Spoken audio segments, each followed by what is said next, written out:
What happens when one of the world's richest men becomes invisible on purpose? Elon Musk disguised himself as a homeless man to uncover harsh truths about society, and what he found will leave you questioning everything.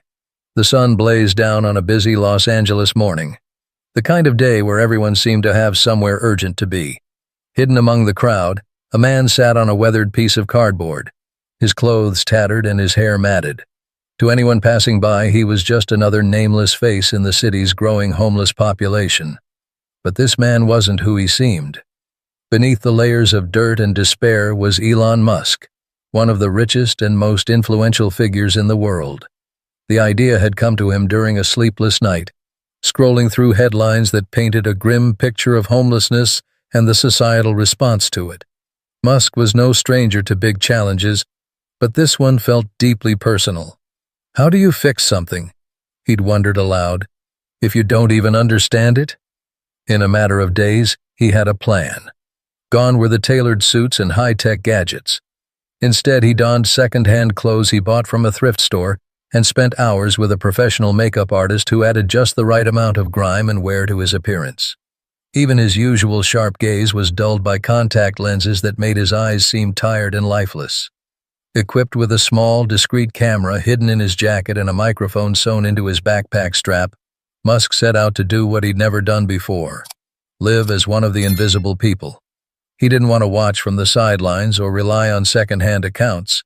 He wanted to experience the raw reality of life on the streets, unfiltered and unvarnished. His team of advisors had tried to talk him out of it, warning of the dangers and the potential backlash if anyone found out. But Musk was resolute. If we're going to solve big problems, we need to start by understanding the small ones, he'd said, his voice carrying the conviction of someone who had faced skeptics before. So, on a bustling Monday morning, Musk took his first steps into a world he'd only ever observed from a distance. The shift was immediate. The air felt different here, not just in temperature but in weight. People hurried past without a glance, their eyes sliding over him as if he didn't exist. But the true test of his resolve would come sooner than he expected. The first few hours were a lesson in invisibility. Musk sat on a busy stretch of sidewalk near a popular coffee shop in Santa Monica, holding an empty paper cup he had picked up earlier. It wasn't meant to beg, just a prop, but it didn't seem to matter. People avoided him without a second thought. Some crossed the street, others hurried their steps, eyes fixed straight ahead as if seeing him might cost them something. He noted the patterns immediately. Well-dressed professionals glanced at their watches as they walked by, while joggers with earbuds didn't even notice him. A group of teenagers pointed and laughed from across the street, their voices carrying over the traffic. "Dude, look at that guy," one of them snickered. Musk didn't flinch. He wanted to react, but this wasn't about him. It was about the role he was playing. Around noon, hunger crept in.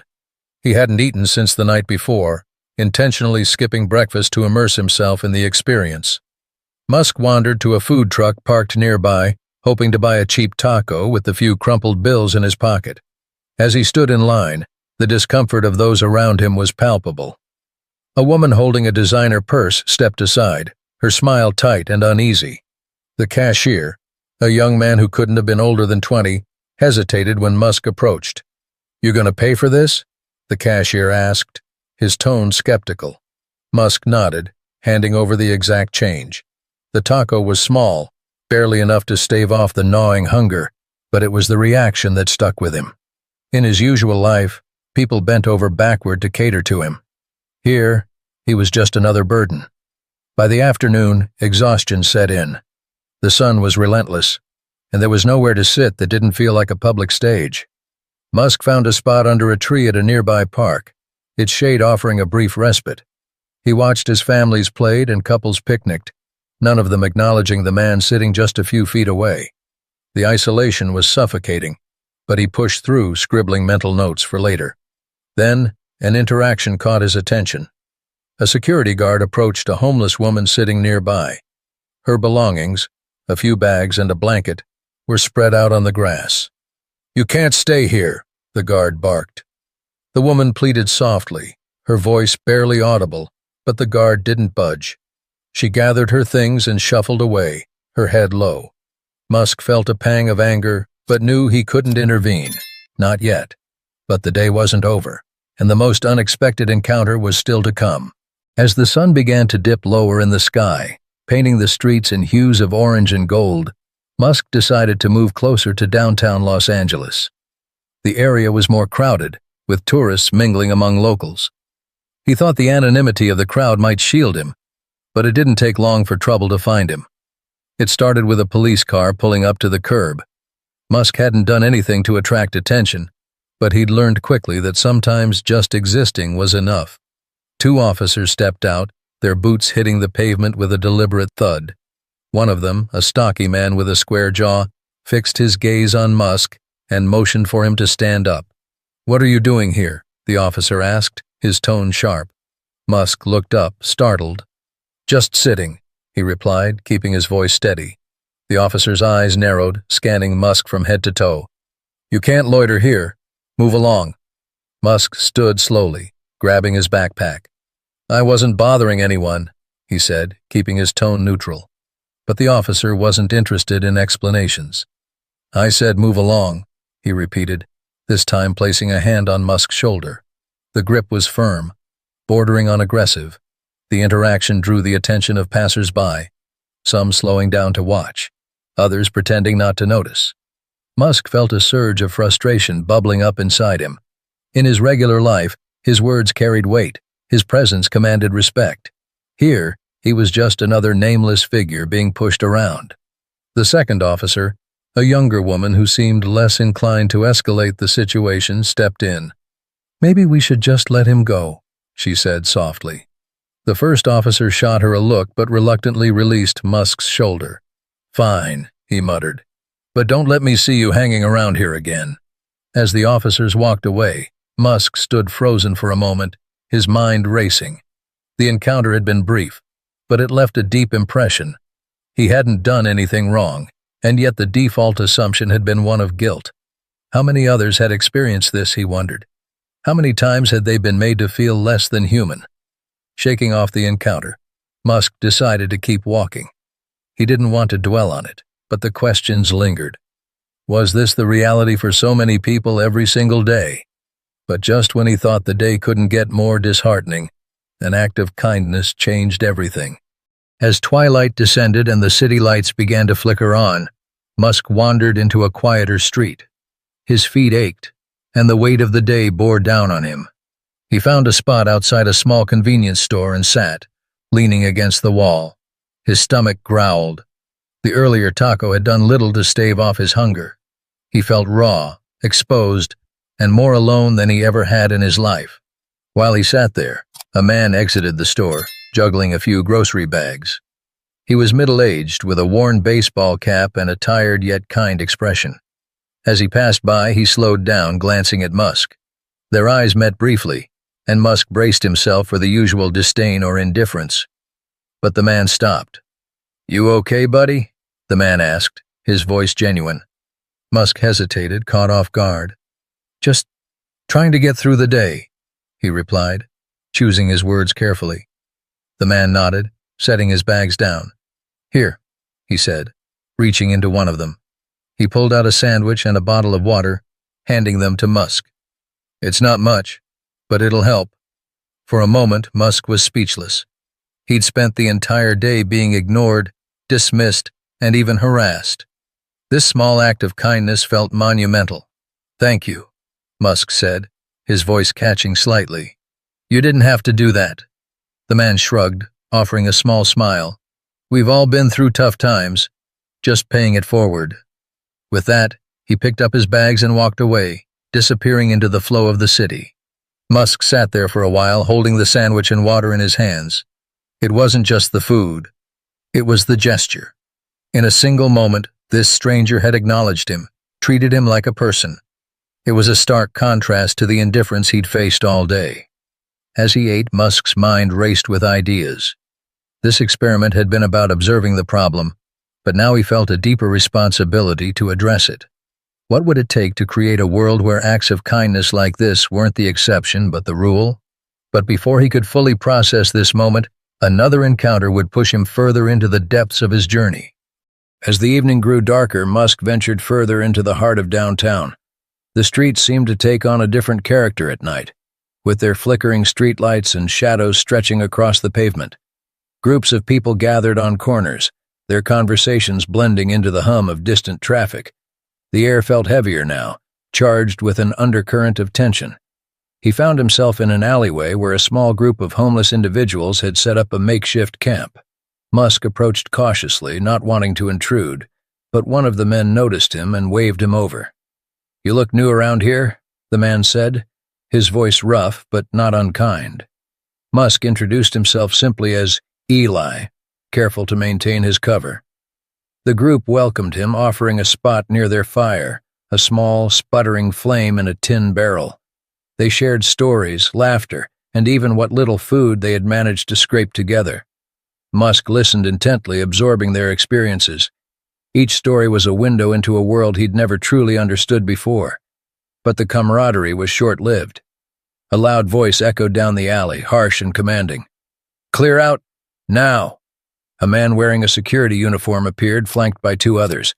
Their flashlights cut through the darkness, landing on the group like spotlights on a stage. The mood shifted instantly, the warmth replaced by fear and resignation. One of the women in the group stood up, her voice trembling as she pleaded, "We're not hurting anyone. We'll move in the morning." "Now," the man barked, stepping closer. His tone left no room for argument.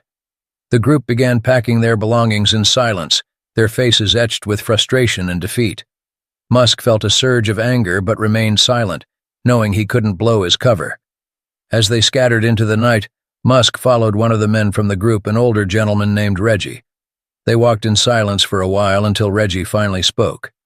"They don't care about us. To them, we're just trash cluttering up their city." Musk's heart ached at the words. Reggie wasn't trash, none of them were. They were people with stories, struggles, and dignity, stripped away by a system that saw them as invisible. Musk asked Reggie what kept him going, and his answer was simple. Hope. Even when it feels like there's none left, you gotta hold on to it. Otherwise, what's the point? That night, Musk found a spot under an overpass and lay awake, staring up at the concrete. The faces of the people he'd met flashed in his mind, along with the words of the man who'd offered him food earlier. Kindness and cruelty existed side by side, and the divide was sharper than he'd ever imagined. But the events of the next day would bring everything he'd experienced into sharp focus, and change the course of his experiment forever. Morning arrived with a chill in the air, and Musk woke to the sound of footsteps echoing beneath the overpass. The city was already alive, its rhythms resuming as if the night had been nothing more than a pause. Musk stood, brushing off the dust from his clothes, and made his way toward a busier part of town.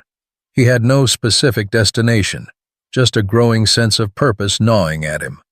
As he turned a corner near a local market, a commotion drew his attention. A young homeless man, barely more than a teenager, was being confronted by a store clerk. The boy had tried to steal a loaf of bread, and the clerk was holding him by the arm, shouting loud enough to draw a crowd. "Thief! You think you can just take what you want?" the clerk yelled, shaking the boy roughly. The teenager, thin and pale, stammered out an apology, his voice cracking. "I'm sorry, I was just hungry." Musk watched as bystanders began to gather, some pulling out their phones to record, others whispering amongst themselves. No one stepped forward to intervene. Musk felt his pulse quicken. He knew he was supposed to stay in character, but the sight of the boy, scared and defenseless, was too much to bear. Steeling himself, Musk stepped into the fray. "Let him go," he said firmly. The clerk turned, his eyes narrowing at Musk's disheveled appearance. "And who are you to tell me what to do?" he sneered. "I'll pay for it," Musk replied, pulling a crumpled $5 bill from his pocket. "Just let him go." The clerk hesitated, his grip loosening on the boy's arm. With a huff, he snatched the money from Musk and shoved the teenager toward the street. "Get out of here, both of you." The boy stumbled but quickly regained his footing. He turned to Musk, his eyes wide with gratitude. "Thank you," he whispered before darting off into the crowd. Musk watched him go, a mix of relief and frustration coursing through him. How had it come to this? That a simple act of kindness felt like a rebellion? As the crowd dispersed, Musk lingered, lost in thought. This wasn't just about the boy or the bread. It was about the system that left people desperate enough to steal for survival. He thought back to the stories he'd heard the night before, the kindness of the man who had given him a sandwich, and the cruelty of the security guard who had forced them to leave. This wasn't just a problem of resources. It was a problem of perception, of empathy. And he knew that when this experiment ended, he had the means and the voice to make a difference. But his plan to reveal the truth would have to wait for the right moment, a moment that would shake the world. By the time Musk returned to his team days later, the transformation was staggering. The man who had left as a billionaire tech mogul came back carrying the weight of an experience he could never fully convey. His team greeted him with relief, but Musk's demeanor was different, quieter, more thoughtful. He wasted no time in reviewing the footage he'd captured. Every interaction, every story, and every moment of hardship was etched into those recordings. The raw reality of it all was undeniable, and Musk knew he couldn't let it sit idle. This wasn't just about him anymore. It was about giving a voice to the voiceless and a face to the invisible. Within weeks, Musk organized a press conference unlike any other. The world's media gathered, expecting an announcement about a new Tesla model or SpaceX mission. Instead, Musk stood before them, dressed in a simple suit, his expression solemn. Behind him, screens displayed clips from his time on the streets, moments of indifference, cruelty, kindness, and hope. "I spent a week living as one of the many people society chooses to ignore," he began, his voice steady but charged with emotion. "What I saw wasn't just poverty. It was a failure of empathy. We've built systems that strip people of their dignity and humanity, and it's unacceptable." He shared the stories of Reggie, the boy at the market, and the kind stranger who had shared his food. Each story painted a vivid picture of the duality of humanity, its capacity for both indifference and compassion. Musk didn't stop there. He announced a sweeping initiative, funded by his own wealth, aimed at addressing homelessness through housing, education, and mental health services. He called it the Dignity Project. The response was immediate and polarizing. Critics dismissed it as a publicity stunt, while supporters hailed it as a groundbreaking move. But Musk wasn't concerned with public opinion. His focus was on the people he'd met, the lives he'd witnessed, and the systemic change he hoped to ignite. Months later, the first wave of shelters and programs launched, and the impact was undeniable. Stories began to emerge of lives being rebuilt, of hope being restored. The man who had once been a symbol of technological innovation became a champion for humanity, proving that progress wasn't just about what we build, but how we care for each other. And it all started with a simple question: what happens when we choose to see the invisible?